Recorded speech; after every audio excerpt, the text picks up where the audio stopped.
고린도전서 15장 29절부터 34절까지입니다.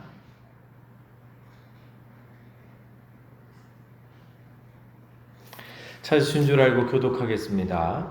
만일 죽은 자들이 도무지 다시 살아나지 못하면 죽은 자들을 위하여 세례를 받은 자들이 무엇을 하겠느냐? 어찌하여 그들을 위하여 세례를 받느냐? 형제들아, 내가 그리스도 예수 우리 주 안에서 가진 바 너희에 대한 나의 자랑을 두고 단언하노니 나는 날마다 죽노라.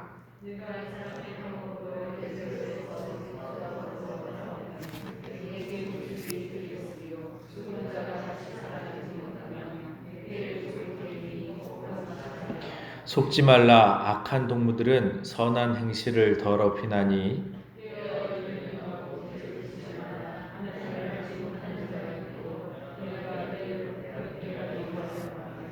아멘.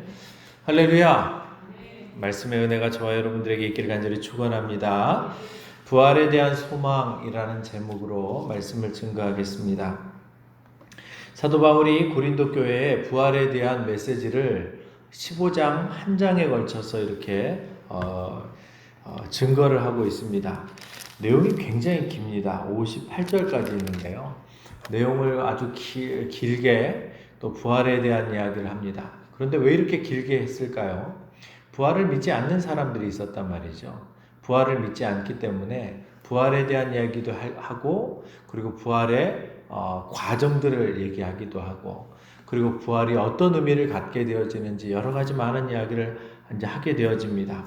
그러면서 이제 강력하게 이 바울이 이야기하고 있는 것이 무엇이냐면, 우리에게 부활이 없다면 우리의 신앙은 헛것이라는 것이죠. 그러니까 우리의 신앙은 부활 신앙이라는 거예요. 부활로 우리가 부활되어져서 천국에 들어가서 생명을 얻는 것, 이것이 우리의 온전한 신앙이라고 이야기합니다. 그리고 지난주에 말씀을 나눴던 것처럼 부활도 순서가 있다고 이야기를 합니다. 그래서 예수 그리스도께서 가장 먼저 부활하셨고, 첫 열매가 되셔서 부활하셨고, 두 번째로 이제 부활하게 되어질 것이 무엇입니까? 주님께서 심판주로 이 땅에 재림하게 되어지시면, 그때서 주 안에 죽은 자들, 즉 믿음을 가진 자들이 생명의 부활로 부활하게 되어질 것이고, 이때 저와 여러분들도 부활할 줄 믿습니다. 이게 이제 저와 여러분들이 언제 부활하나 궁금하시죠? 주님 재림하시면 부활합니다. 자, 그런데 부활이 한 번 더 있습니다. 한 번 더 있는데 그게 어떤 부활이냐면 사망의 부활이에요. 두 번째 부활을 생명의 부활이라고 표현한단 말이죠. 예수님이 가장 먼저 부활하셨고, 그 다음에 이제 예수를 믿는 믿음의 사람들이 주님 재림하실 때에 그때 두 번째로 이제 생명의 부활을 하게 되어지는 것이고요. 세 번째로 이제 주님이 이제 마지막 심판하실 때에 주님을 믿지 않고 죽은 그런 사람들, 예수 믿지 않고 죽었던 사람들, 그런 사람들이 사망의 부활을 하게 되어지는 거죠. 그들은 부활해서 더 이상 생명으로 나아가지 못하고 이젠 지옥에 가게 되어집니다. 영원한 형벌을 받게 되어지는 것이죠. 그래서 요한계시록에서도 그런 말씀을 하셨습니다. 지금 이후로 주 안에서 죽은 자들은 복되도다. 그러니까 예수 그리스도를 믿고 성령 안에서 이제 우리가 살아가면서 예수 그리스도를 영접하고 살아갔던 사람들이 주 안에서 죽어요. 그러면 그 사람들이 복되다라는 거예요. 그러니까 여러분, 죽음에 대하여서 복되다라고 얘기하는 데는 기독교밖에 없습니다. 왜냐하면 주 안에서 죽은 자들, 예수를 믿고 죽은 자들은 다시 살아날 것이기 때문이죠. 어떻게 해요? 생명의 부활로 영원한 천국에 들어가서 하나님의 영광을 누릴 왕노릇할 그 생명의 부활을 할 것이기 때문에 저와 여러분들은 죽음도 복된 거예요. 갑자기 막 확 힘이 나네요. 그죠? 요즘 주변에 너무 많은 분들이 돌아가시잖아요. 지금 뭐 코로나로 인하여서 얼마나 많은 분들이 돌아가셨는지 몰라요. 물론 이제 뭐 자연사 하시는 분들도 계시겠지만 이 질병으로 인하여서 생명을 잃으신 분들이 많은데, 그런데 여러분, 주 안에서 죽은 자들은 천국에 갈 것이기 때문에 이 소망이 있기 때문에 죽음조차도 우리는 두려움의 대상이 아니죠. 물론 먼저 이제 좀 아쉬운 것들이 있죠. 사랑하는 가족들을 또 떠나고 그런 뭐 슬픔들이 있을 수 있고 사별의 슬픔들은 있지만, 그렇다고 해서 우리가 영영 이별은 아니잖아요. 다시 만날 소망이 있으니까. 그래서 여러분, 저와 여러분들이 이 부활의 소망을 가지고 살아가는 것, 그리고 부활에 대하여서 분명하게 알고 가는 것, 지식을 갖고 또한 깨닫고 그것을 믿고 살아가는 것, 얼마나 중요한지 몰라요. 근데 감사하게도 바울이 이 부활에 대하여서 우리 부활이 있어. 예수님 부활하셨잖아. 그리고 끝내버린 게 아니라요. 이 부활에 대해서 굉장히 자세하게 알려주고 있단 말이죠. 자, 그러면 오늘 본문은 무엇을 얘기하냐면 부활에 대한 소망을 가지고 있는 사람들이 어떤 삶을 살아가는가에 대한 이야기를 하고 있어요. 그런데 우리를 곤란하게 하는 게 하나 있습니다. 그것이 무엇이냐면 29절이에요.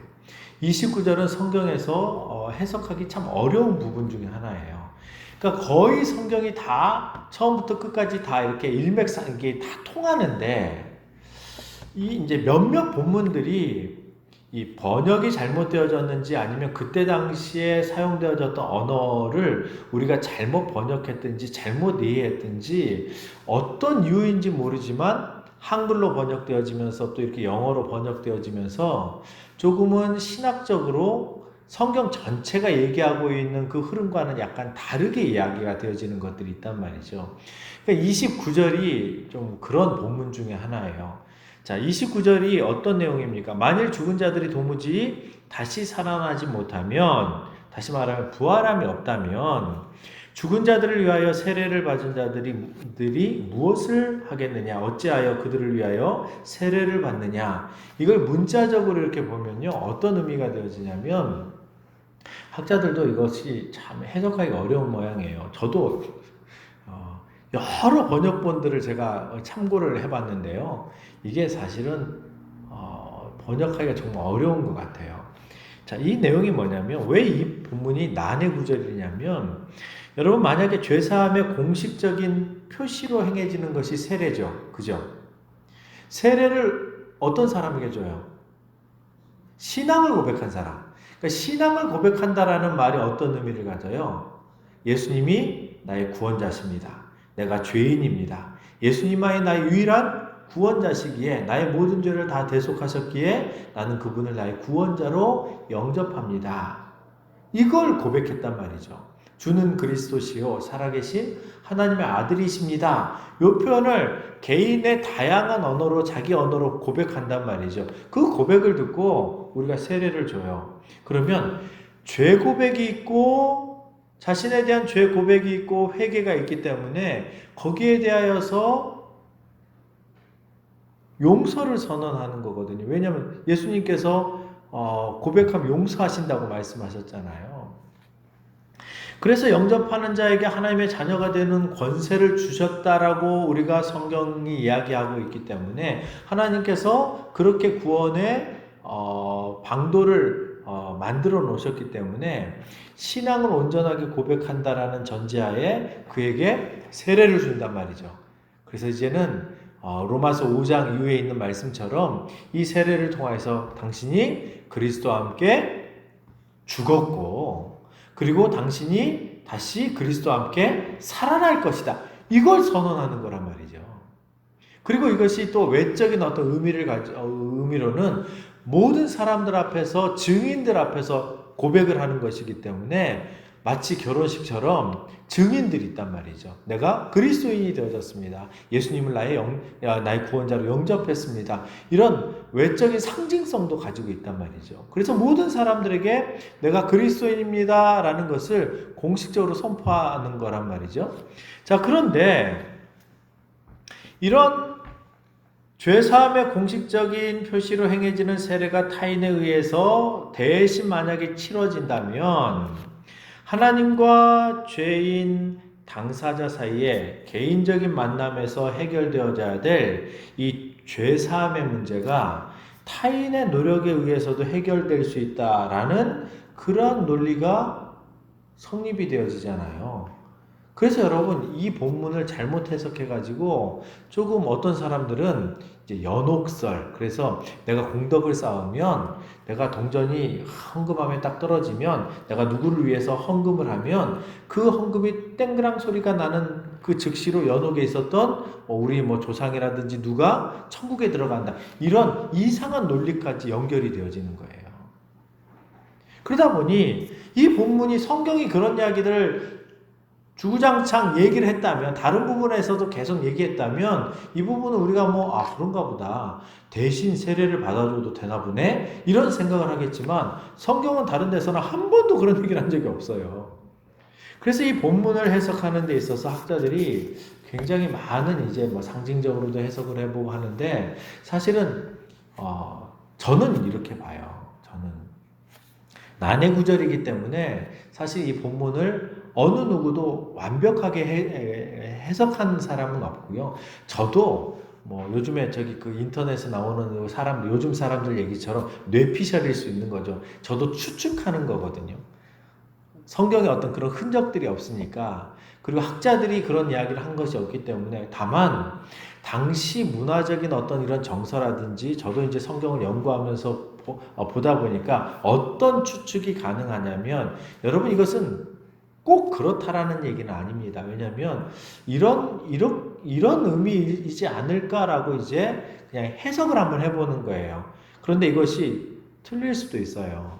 그런데 이해를 하기 위해서 어느 정도 좀 이렇게 이 정도 수준에서 이해하는 것이 차라리 낫지 않을까라고 이제 제가 해석을 해본 게 있는데요. 그게 뭐냐면, 사실 다른 분들의 해석을 내가 이제 여러분들에게 이렇게 얘기를 해주고 싶었는데 그 해석들을 내가 이해를 못 하겠더라고요.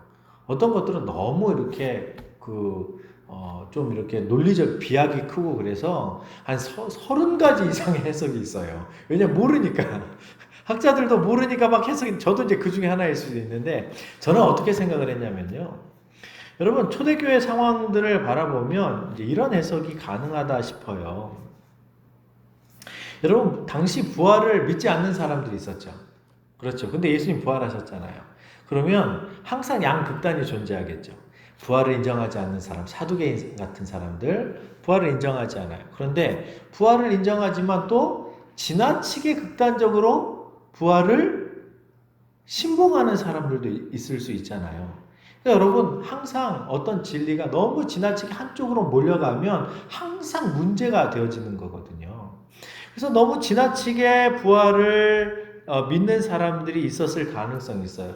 그런데 그들이 부활을 지나치게 인정하고 부활에 대한 것을 막 논리를 이렇게 형성하다 보면 어떤 것들이 생겨지냐면, 성경이 말하는 것 이상으로 생각하는 사람들이 존재할 수 있단 말이죠. 그것은 부활을 위해서 예수를 믿지 않는 사람들을 위해서 대신 세례를 받고 대신 뭔가를 하면, 마치 연옥설처럼 그렇게 하면 그들이 생명의 부활로 이끌어갈 수 있지 않을까라고, 이렇게 부활을 좀 너무 지나치게 해석을 해가지고 그렇게 해석을 했을 가능성이 있어요.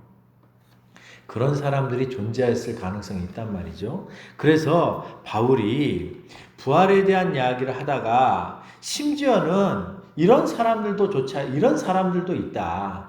부활을 지나치게 신봉을 해가지고 이렇게 대신 세례를 받고 그러면 그런 사람들이 대신 받아준 그런 사람들이 다시 부활을 할 수 있다라고까지 이렇게 믿는 사람들이 있다라고 하나의 당시에 예를 들었을 수도 있거든요. 이게 이제 제가 가장 그래도 그냥 그나마 좀 이해가 가는 해석이었어요. 누가 얘기해 준 게 아니라 제가 고민하다가.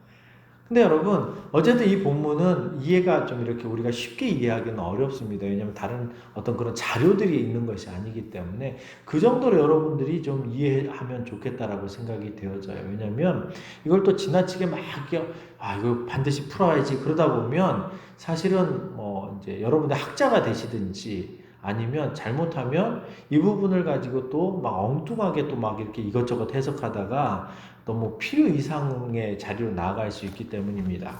자, 그래서 이 본문은 굉장히 해석하기 어려운 본문이었다라는 거예요. 그런데 그 다음 본문부터 계속 얘기하는 게 무엇입니까?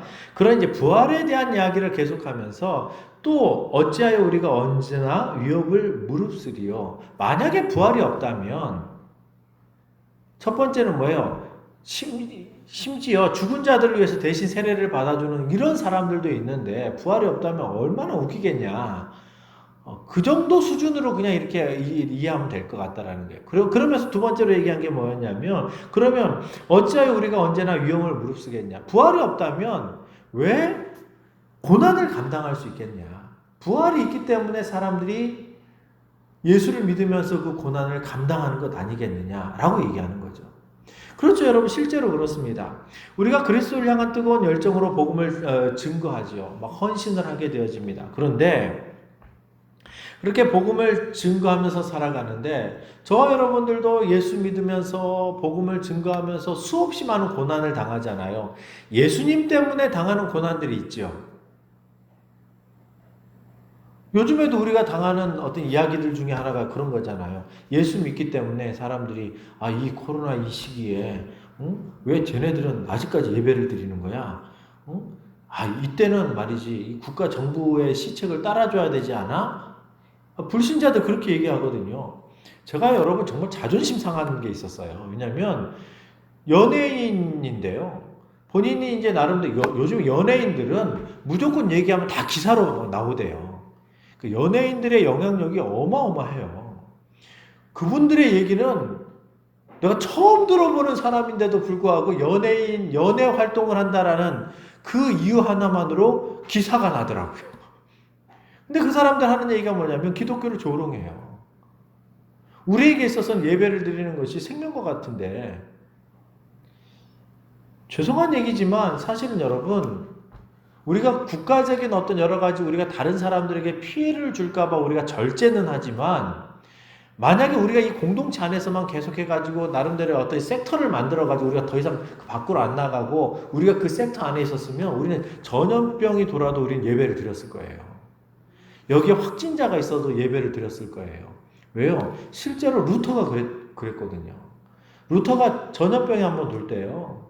그때 이제 떠나는 사람들도 있었죠. 건강한 사람들, 떠나는 사람들도 있었지만, 자기가 섬기던 어떤 그런 그 성당에 전염병 환자가 이렇게 딱 생겨지니까, 다른 사람들 다 떠나라고, 주변에 뭐 신부님들, 자기 밑에 있는 사람 다 떠나라고, 자기는 그 교회를 지켰단 말이죠. 왜요? 섬겨야 되니까. 그렇죠. 뭐 때때로 본인이 어떤 또 다른 어떤 뜻이 있어서 뭐 다른 곳에 뭐 가서 또 안전한 곳에서 예배할 수도 있지만 사실 우리는 질병이나 이런 것들을 두려워하진 않잖아요. 사실 만약에 여러분들이 그리스도의 심장을 가지고 있는데 코로나19로 전염병이 막 창궐해가지고 뭐 대구 같은데 뭐 이렇게 해가지고 이제 그때 너무나도 막 심한 때가 있었잖아요. 여러분들의 마음에 복음을 증거할 수 있는 어떤 그런 기회가 있고 또 그런 어떤 열정이 있었다면 그곳에 들어가서 복음을 안 전했겠습니까? 실제로 여러분 대구에 가가지고 전도팀이 만들어져가지고 대구에 가서 전도했었던 분들이 계세요. 그냥 본인들 코로나 걸려도 좋다라는 것이죠. 그러니까 사실은 여러분 사람들의 손가락질을 받으면서 그렇게 복음을 전하는 사람들이 있어요. 근데 왜 그렇게 고난을 자초합니까? 부활에 대한 소망이 있기 때문이죠. 이 땅이 전부가 아니라 내세가 있고 다시 부활하여서 천국에 입성할 그 소망이 있기 때문에 그걸 감당한단 말이죠. 바울도 마찬가지죠. 바울도 얼마나 주를 위해서 충성했습니까? 여러분 고린도 후서 11장에 보면 바울이 자신이 고난을 당한 이야기를 하잖아요. 내가 이런 고난을 당했다. 내가 주를 위해서 헌신하면서 이런 일을 당했다. 그렇게 얘기하면서 이런 얘기예요. 그들이 그리스도의 일꾼이냐 정신없는 말을 하거니와 나는 더욱 그러하도다. 그러니까 주변에 있는 사람들 자기들이 신앙생활을 하면 잘하는 그리스도인이라고 막 얘기하면서 뭐 이렇게 바울을 막 이렇게 폄하하고 그러면서 바울이 무슨 사도냐 뭐 이렇게 얘기하는 사람들, 그런 사람들에게 바울이 그렇게 얘기하는 것이죠.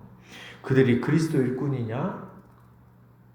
정신없는 소리를 하거니와 그러면 내가 내 얘기를 해줬다. 나도 주를 위해서 충성한 일꾼이다. 그러면서 내는 얘기가 뭐예요? 내가 수고를 넘치도록 하고 옥에 갇히기도 하고 더 많이 하고 매도 수없이 맞고 여러 번 죽을 뻔하였으니 유대인들에게 40여 하나 감한매를 5번이나 맞았고 3번 태장을 맞고 1번 돌로 맞고 3번 파선하였고 일주일을 깊은 바다에 지냈으며 여러 번 여행하면서 강의 위험과 강도의 위험과 동족의 위험과 이방인의 위험과 신의 위험과 광야의 위험과 바다의 위험과 그리고 거짓 형제 중에 위험을 당하고 또 수고하고 애쓰고 여러 번 자지 못하고 줄이며 목마르고 여러 번 굶고 춥고 헐벗었다. 누구를 위해서요? 그리스도를 위해서요. 예수님을 위해서요. 근데 바울이 왜 이렇게 했습니까? 진짜 어리석은 사람입니까?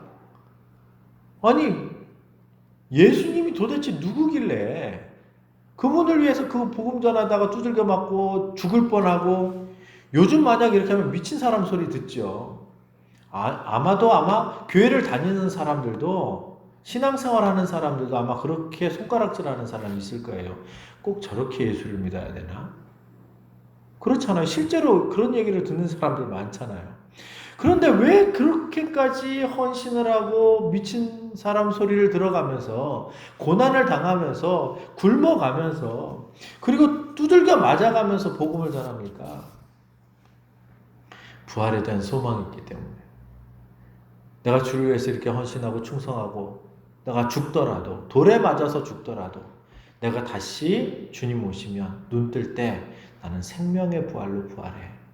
이 소망을 갖고 있기 때문에 거기에 가치를 크게 두고 있기 때문에 자신이 가지고 있었던 모든 것들을 배설물처럼 여길 수 있었던 거죠.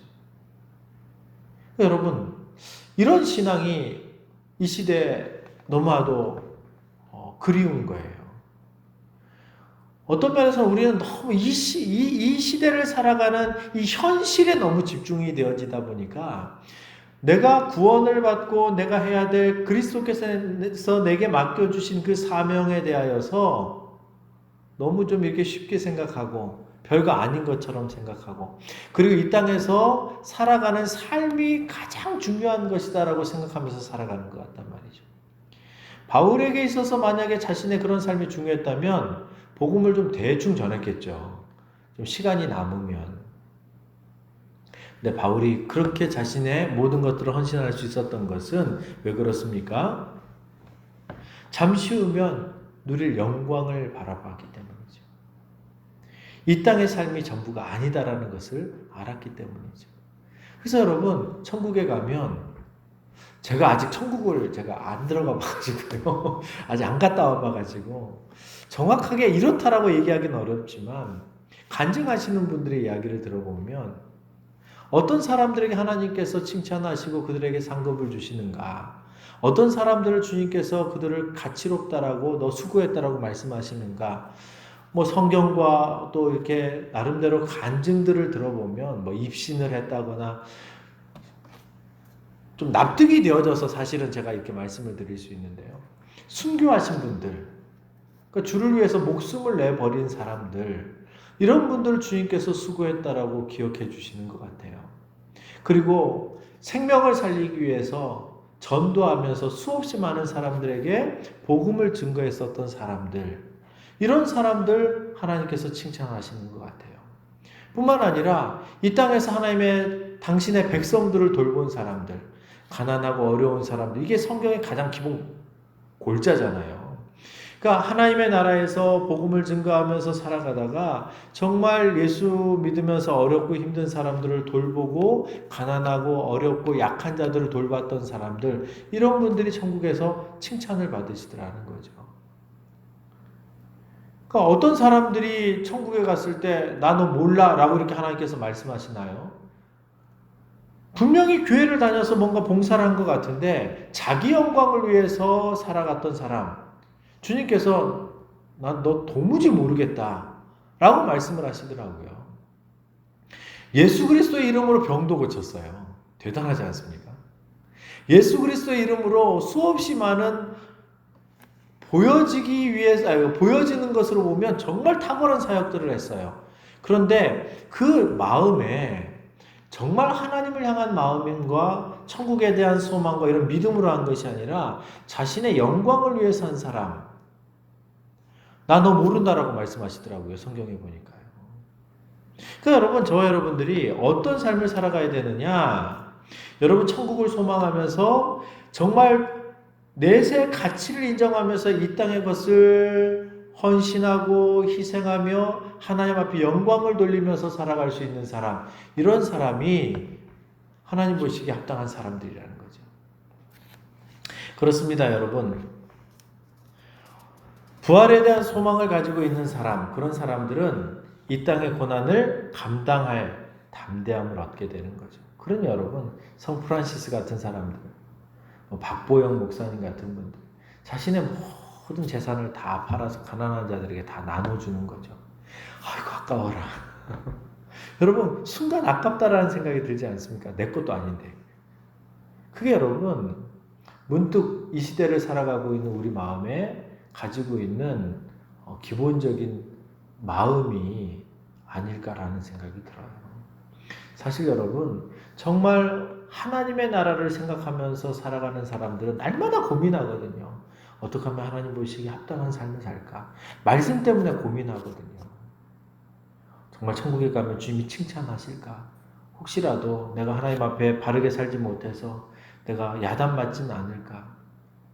이건 믿음이 없어서가 아니라 자신이 하나님 앞에 바르게 살지 못한 것에 대한 그런 부족함을 고백하는 거죠. 사실 어떤 면에서 이게 겸손인 거죠. 자, 천국을 소망을 하고 살아가는 사람, 부활 소망을 가지고 살아가는 사람은 고난을 감당할 수 있는 담대한 마음을 갖게 되어지는 것이죠. 뿐만 아니라 32절에 보면 내가 사람의 방법으로 에베소에서 맹수와 더불어 싸웠다면 내게 무슨 유익이 있으리요? 만약에 부활이 없다라고 만약에 생각한다면 내가 에베소에서 맹수와 더불어 싸웠다면 내게 무슨 유익이 있겠냐? 그냥 죽음으로 끝나버리는데 죽은 자가 다시 살아나지 못한다면 내일 죽을 터이니 먹고 마시자라고 얘기하는 것이 오히려 옳지 않겠냐? 이 말은 정말 이해가 가잖아요. 여러분, 내세가 없고 이 땅이 전부라고 그러면 저도 여러분들에게 여러분 잘 드세요 이렇게 얘기할 것 같아요. 여러분 좀 잘 즐기세요. 여러분 이 땅에서 웰빙 얘기할 것 같아요. 영적인 의미 웰빙 말고 막 세상에 얘기하고 있는 웰빙. 그래서 잘 먹고 잘 살고 또 건강하게 이 땅에서 여행도 다니고 뭐 잘 누리고 그래서 이 땅에서 풍족하게 누리다가 단 한 번 있는 인생, 여러분 이 땅에서 풍성히 누리다가 잘 먹고 잘 살고 그리고 죽기 바랍니다. 아마 이렇게 얘기를 하겠죠. 근데 여러분 인생이 단 한 번밖에 없고 죽음의 내세가 없다면, 다시 부활함이 없다면 그게 맞지 않겠습니까? 그러니 여러분, 예수 전하는 목회자들, 복음을 전하면서 주를 위해서 막 헌신하고 고난당하는 사람들, 이런 사람들이 제일 불쌍한 사람들인 거죠. 누릴 거 누리지도 못하고 세상 사람들은 그렇게 누리고 살아가는데. 그러니까 여러분, 이 땅에 있는 것들 여러분 자녀들에게 물려줄 게 뭐가 있겠습니까? 여러분 다 쓰고 가세요. 아마 여러분 이게 맞는 얘기 아니겠습니까? 자, 그런데 여러분 바울도 그 얘기를 하는 거예요. 이 땅에서 수없이 많은 쾌락들과 이런 것들을 누리는 것이 이 땅의 분복 아니겠냐? 만약에 부활이 없다면. 자, 그런데 부활에 대한 소망이 있는 사람들은 이 땅의 쾌락을 쫓아가지 않는다라는 거예요. 내가 얼마든지 마약을 하고 약물을 하고 알코올릭이 되어지고 그러면서 내가 막 이렇게 막 살아도 되겠지만, 그런데 내 인생이 그걸로 끝나는 게 아니란 말이죠. 나중에 주님 앞에 서야 되니까. 주님 앞에 설 때에 주님께 칭찬받아야 되잖아요. 그러니까 부활을 소망하는 사람들은 이 땅에 있는 것을 가치롭게 여기는 것이 아니라 눈에 보이지 않는 나중에 받을 그 영광을 더 가치롭게 여긴다라는 거예요. 그러니까 여러분, 이 땅에서 주시는 은혜들을 여러분들이 누리는 것도 여러분 좋은 일입니다. 뭐 과하지 않게 하나님께서 내게 주시는 어떤 은혜들을 그래서 때때로 휴식을 취하기 위해서 여행을 가는 거 이런 걸 나쁘다고 얘기하진 않아요. 그런데 그런 것들이 마음껏 여러분들에게 하나님이 주시는 분복이라고 생각하고 누리는 것도 이 땅에서 어느 정도는 감당하는 것도 괜찮습니다. 자, 그런데 정말 그 속에서 그렇게 살아가면서 우리의 마음을 어디에 둬야 되는 거예요? 천국에 두면서 살아가야 된다는 거죠. 천국에다가 소망을 두고, 그래서 내가 얼마든지 여행을 가거나 아니면 어떤 사치를 누리거나 이런 것들을 할 수 있는데, 내 형편을 보면 얼마든지 그 정도 수준으로 살아도 되는데, 갑자기 내 옆에 어려운 사람들이 있고 또 이렇게 도와야 될 사람들이 있고 하나님께서 기뻐하시는 일이 있는데 내 마음에 감동이 되어져서 내가 어떤 사람을 돕고 한다면 이건 여러분 내세의 가치를 두고 살아가는 사람이잖아요. 그런데 그런 것들을 막 무시하고 아이고 돈도 못 벌어가지고 그러면서 그런 사람들 다 무시하고 자기는 교회를 다니면서도 자기 어떤 그런 감동을 다 무시해버리고 자기 혼자 즐거움을 누리고 그리고 어떤 쾌락을 누리고 그리고 세상을 쫓아가고 그러면서도 나 예수 믿는다고 하면 그건 여러분 이 땅의 가치를 둔 사람이지 내세의 가치를 둔 사람은 아니란 말이죠. 바울이 진정으로 이 땅에서 부활을 소망하는 사람은 가치를 천국에 두고 살아간다는 거예요. 그래서 우리가 이 땅을 살아가면서 하나님 앞에 소망을 가지고 부활의 소망을 가지고 믿음 생활을 감당해야 된다라고 얘기를 하는 것입니다. 그러면서 마지막으로 한 가지 더 얘기하는 것이 무엇이냐면 33절과 34절에 보면 속지 말라고 얘기를 해요. 부활이 없다라고 얘기하는 사람들의 말에 속지 말라는 것이죠. 악한 동무들은 선한 일을 더럽히나니 이게 무슨 말입니까? 사람들이 자꾸 거짓말을 해가지고 정말 진리를 믿고 살아가는 사람들의 마음을 정말 부활이 없나? 이렇게 자꾸 진리에서 떠나게 만든다라는 거예요. 그래서 그런 마음들 선한 행실들을 더럽히나니 깨어 의를 행하고 죄를 짓지 말라. 그러니까 여러분 부활이 없다라고 얘기하고 그렇게 살아가는 것이 죄다라고 얘기하는 거예요.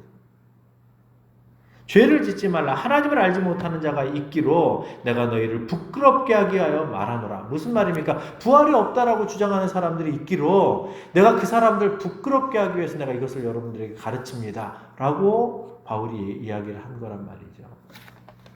말씀을 맺겠습니다, 여러분. 저와 여러분들은 부활의 소망을 가지고 살아갈 간절히 바랍니다.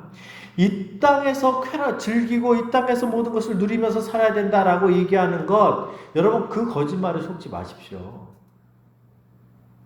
이 말을 또 너무 아까도 얘기한 것처럼 너무 과하게 받아들여가지고 너무 모든 것들을 그냥 다 퍼주고 그냥 자녀들보다도 그냥 남의 자식들 더 챙겨주고 이러라는 거 아닙니다. 내게 주신 분복들을 누리는 것은 하나님의 축복이에요. 그래서 때때로 내가 풍요로운 어떤 삶을 누리는 거 괜찮습니다. 그런데 그런 삶을 살아가다가 정말 하나님께서 감동을 주시는 게 있잖아요. 내 눈에 보이게 했는데 자꾸 그게 어른거려요. 기도할 때마다 성도사님이 생각이 나요. 기도할 때마다 어떤 가정이 생각이 나요. 기도할 때마다 어떤 분이 생각이 나서 자꾸 거기를 돕고 싶은 마음이 생겨지고 이런가 한다면 차라리 내가 어떤 누리고자 했었던 것들을 그분들에게 흘려보내면 이게 하나님 보시기에 더 귀한 일이라는 거예요. 근데 너무나도 많은 사람들이 가면 갈수록 이런 하나님이 주시는 이 성령의 감동들을 그냥 무시하고 살아가는 거죠. 옛날에는 여러분 정말 콩 한 쪽도 나누어 드셨잖아요. 그죠? 근데 요즘에는요 절대 안 나누시는 것 같아요. 그 왜 안 나누는가 봤더니 성령께서 감동을 분명히 주세요. 그런데 그것을 무시하니까 하나님께서 이제 감동도 안 주세요. 너한테 감동 줘봤자 순종도 안 하는데. 그러니까 우리가 하나님의 의를 드러내고 하나님이 기뻐하시는 그런 삶을 살아갈 수 있는 기회가 점점 없어져 버린단 말이에요. 성령에 순종하지 않으니까. 그래서 여러분, 저와 여러분들이 삶을 살아갈 때 우리가 정말 하나님께 민감해야 돼요. 특별히 여러분, 정말 요즘은 정말 어렵잖아요. 그러다 보니 여러분, 할 수만 있으면 십시일반해가지고 어려운 사람을 돕고 그렇게 살아가야 된단 말이죠. 요즘에 우리 시찰이 참 내가 감사한 게 있어요. 이건 간증을 해도 될 것 같다 싶네요. 시찰도 여러분, 내는 상회비가 그렇게 많지가 않아요. 그래서 활동을 최소한 줄입니다. 그리고 목회자들 뭐 다른 어떤 그런 일반 어떤 그런 데 가면 목사님들 어떻게 모이면은 그래도 시찰에서 오셨다고 목사님들 대접한다고 밥값도 내주고 뭐 교통비라도 뭐 10,000원, 20,000원이라도 드리고 이제 차비라도 드리고 보내거든요. 근데 우리 시찰은요 절대 그런 거 없어요. 왜요? 그 돈 싹 모아가지고 뭐 하냐면 어려운 교회들 계속 도와요. 없는 돈 모아가지고요. 근데 이번에 뭘 얘기를 했냐면 이번에 돈을 좀 이렇게 좀 다 이렇게 모아가지고 어려운 게 이번에 저기 그 월세 내는 그런 교회들 도와야 되지 않겠습니까? 이런 얘기가 나와요. 그러니까 그런 이야기가 나오니까 결국은 어떤 일이 벌어졌냐면 그 교회들 좀 십시일반 합시다. 그래서 돈을 좀 모아가지고 그런 교회들을 좀 한 5교회나 10교회 정도 우리가 정말 어려운 교회들이 있으면 도웁시다. 이런 얘기가 나오더라고요. 본인들 교회도 어려우시면서 다른 교회 하고 또 어떤 분은 후보로 올라가니까 우리 교회는 괜찮습니다. 제가 뻔히 알거든요. 그게 어려운지요. 그런데 다른 교회 도와달라고 그렇게 얘기를 하시더라고요. 그리고 최근에 그 김성령 목사님 그 사모님이 굉장히 많이 지금 위독하시잖아요.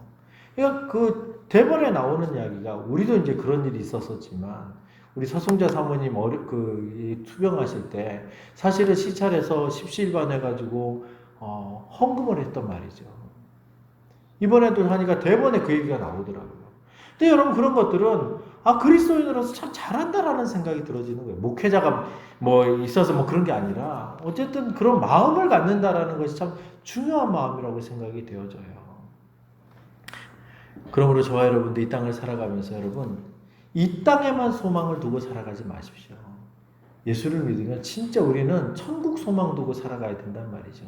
근데 이거 날마다 우리가 생각하지 않으면 이 땅의 것이 계속 눈에 들어오기 때문에 자연스럽게 이 땅의 소망을 두고 살아가게 되는 거예요. 그러므로 저와 여러분들이 이 땅에서 누려줄 분복도 있겠지만 그러나 천국에 대한 준비를 해나가면서 우리가 반드시 부활하니까 그날을 준비하며 살아갈 수 있는 저와 여러분들이 되어지기를 간절히 축원합니다.